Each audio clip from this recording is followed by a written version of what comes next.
राधे राधे। कैसे हैं आप लोग? ईश्वर कृपा से आप सब अच्छे होंगे। ईश्वर सब पे कृपा बनाए रखे, सबका कल्याण करें। आज हम बताने जा रहे हैं श्री शिव पुराण के महात्म का 5वां अध्याय। चंचुला के प्रयत्न से पार्वती जी की आज्ञा पाकर तुम्बुका विंध्य पर्वत पर शिव पुराण की कथा सुनाकर विंदुक का पिशाच योनि से उद्धार करना तथा उन दोनों दंपत्ति का शिवधाम में सुखी होना। और उसके पहले हम कहना चाहेंगे, यदि आपने हमारे चैनल को सब्सक्राइब नहीं किया तो प्लीज़ हमारे चैनल को सब्सक्राइब कर लीजिए और बेल आइकन बटन अवश्य दबा दीजिए, जिससे कि हमारे आने वाले सारे वीडियोस आपको प्राप्त हो सकें। और यदि आपको कथा अच्छी लग रही है, समझ में आ रही है, तो वीडियो को लाइक शेयर अवश्य कीजिए और कमेंट में ओम नमः शिवाय अवश्य लिखिए। चलिए अब चलते हैं कथा की तरफ।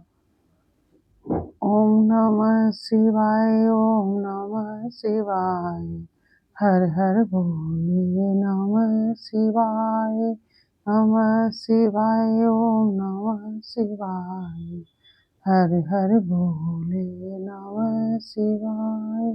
गंगाधराय शिव गंगाधराय, हर हर भोले नमः शिवाय, ओम नमः शिवाय, ओम नमः शिवाय, हर हर भोले नमः शिवाय।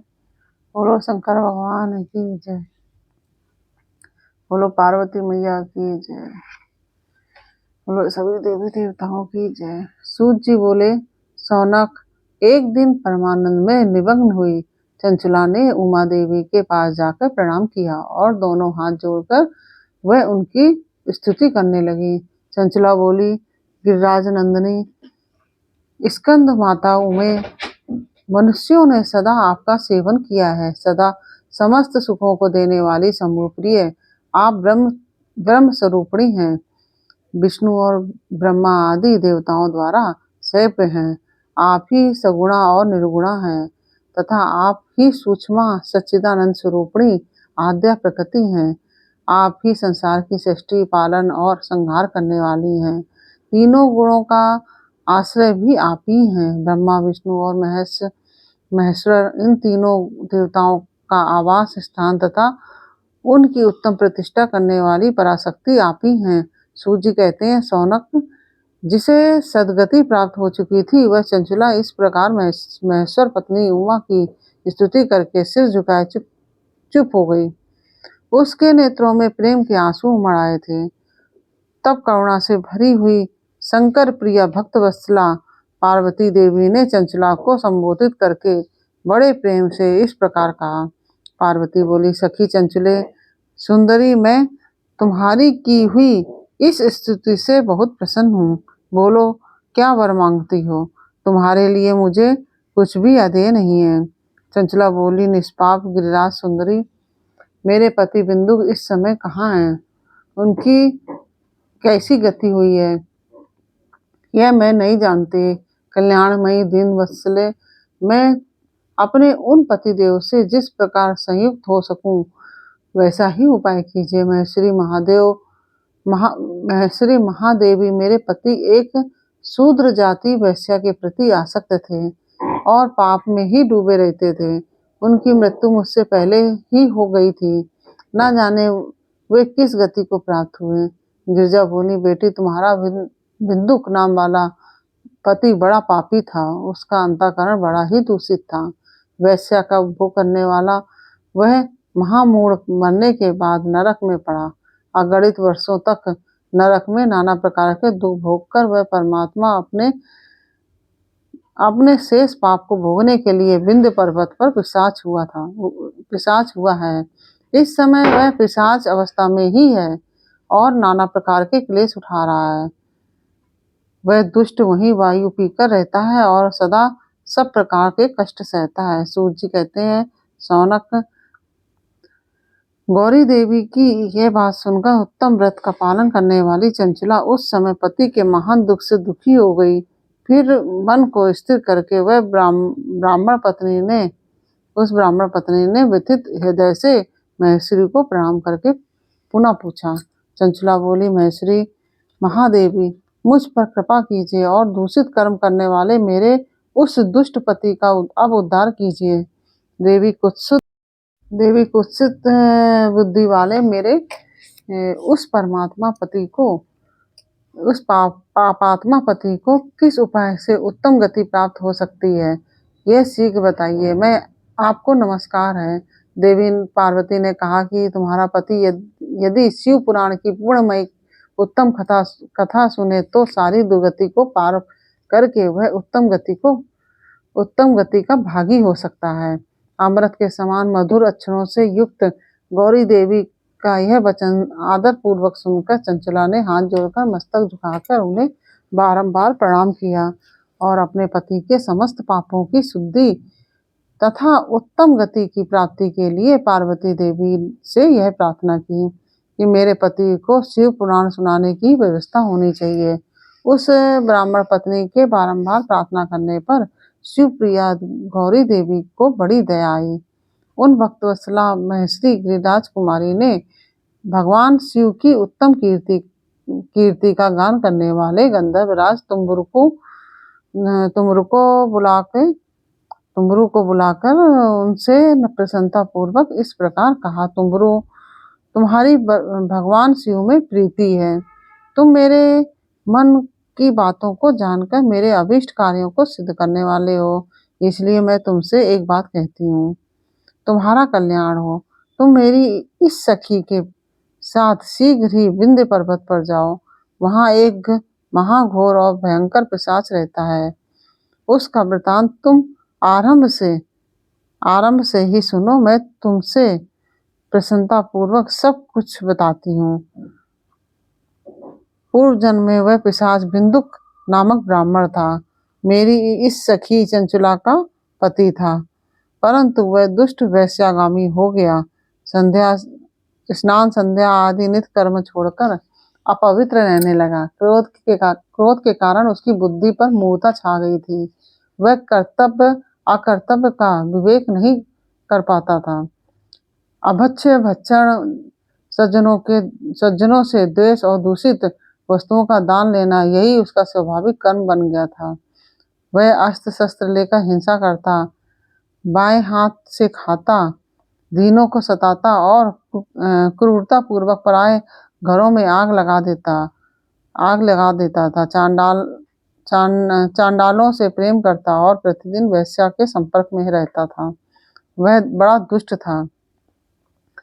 वह पापी अपनी पत्नी का परित्याग करके दुष्टों के संग में ही आनंद मानता था। वह मृत्यु पर्यंत दुराचार में ही फंसा रहा। फिर अंतकाल आने पर उसकी मृत्यु हो गई। वह पापियों के भोग स्थान घोर यमपुर में गया और वहां बहुत से नरकों का भोग करके वह दुष्ट आत्मा जीव इस समय विंध्य पर्वत पर पिशाच बना हुआ है। वह दुष्ट अपने पापों का फल भोग रहा है और तुम उसके आगे यत्न पूर्वक शिव पुराण की उस दिव्य कथा का प्रवचन करो जो परम पूर्णमयी तथा समस्त पापों का नाश करने वाली है। शिव पुराण की कथा का श्रवण सबसे उत्कृष्ट पुण्य कर्म है। उससे उसका हृदय शीघ्र ही समस्त पापों से शुद्ध हो जाएगा और वह प्रेत योनि का परित्याग कर देगा। उस दुर्गति से मुक्त होने पर बिंदुक नामक पिशाच को मेरी आज्ञा से विमान पर बिठाकर तुम भगवान शिव के समीप ले आओ।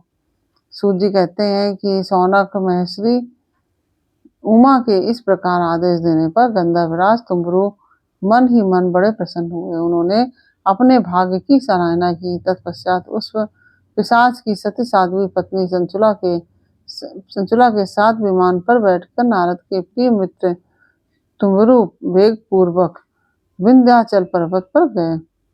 वहां वह पिशाच रहता था। वहां उन्होंने उस पिशाच को देखा। उसका शरीर विशाल था, ठोड़ी बहुत बड़ी थी। वह कभी हंसता था, कभी रोता, कभी उछलता था। उसकी आकृति बड़ी विकराल थी। भगवान शिव की उत्तम कीर्ति का गान करने वाले महाबली तुम्बरु ने उस अत्यंत भयंकर पिशाच को पांसों द्वारा बांध लिया। तदंतर तुम्बरु ने शिव पुराण की कथा वाचने का निश्चय करके महोत्सव युक्त स्थान और मंडप आदि की रचना की। इतने में ही संपूर्ण लोकों के बड़े वेग से यह प्रचार हो गया कि देवी पार्वती की आज्ञा से एक पिशाच का उद्धार करने के उद्देश्य से शिव पुराण की उत्तम कथा सुनाने के लिए तुमरू विंध्य पर्वत पर गए हैं। फिर तो उस कथा को सुनने के लोभ से बहुत से देवर्षि भी शीघ्र ही वहां जा पहुंचे। आदर पूर्वक शिव पुराण सुनने के लिए आए हुए लोगों का उस पर्वत पर बड़ा अद्भुत और कल्याणकारी समाज जुट गया। फिर तुमरू ने उस पिशाच को पांसों से बांधकर आसन पर बिठाया और हाथ में बीड़ा लेकर गौरीपति की कथा का गान आरंभ किया। पहली अर्थात विंध्येश्वर संहिता से लेकर 7वीं वायु संहिता तक महात्म्य सहित शिव पुराण की कथा का उन्होंने स्पष्ट वर्णन किया। 7 संहिताओं सहित शिव पुराण का आदर पूर्वक श्रवण करके वे सभी श्रोता पूर्णतः कृतार्थ हो गए। उस परम पूर्णमय शिव पुराण को सुनकर उस पिशाच ने अपने सारे पापों को धोकर उस पैशाचिक स्त्री का त्याग दिया। फिर तो शीघ्र ही उसका रूप दिव्य हो गया, अंग कांति गौर वर्ण की हो गई, शरीर पर श्वेत वस्त्र और सब प्रकार के पुरुषोचित आभूषण उसके अंगों को उद्भासित करने लगे। वह त्रिनेत्रधारी चंद्रशेखर रूप हो गया। इस प्रकार दिव्य देहधारी होकर श्रीमान बिंदुक अपनी प्राण वल्लभा चंचला के साथ स्वयं भी पार्वती वल्लभ भगवान शिव का गुणगान करने लगा। उसकी स्त्री को इस प्रकार दिव्य रूप से सुशोभित देख वे सभी देवर्षि बड़े विस्मित हुए। उनका चित्त परमानंद से पूर्ण हो गया। भगवान महेश्वर का यह अद्भुत चरित्र सुनकर वे सभी श्रोता परम कृतार्थ हो प्रेम पूर्वक श्री शिव जी का यशोगान करते हुए अपने अपने धाम को चले गए। दिव्य रूपधारी श्रीमान बिंदुक भी सुंदर विमान पर अपनी प्रियतमा के पास बैठकर सुखपूर्वक आकाश में स्थित हो बड़ी शोभा पाने लगा। तदंतर महेश्वर के सुंदर एवं मनोहर गुणों का गान करता हुआ वह अपनी प्रियतमा तथा तुमरू के साथ शीघ्र ही शिव धाम में जा पहुंचा।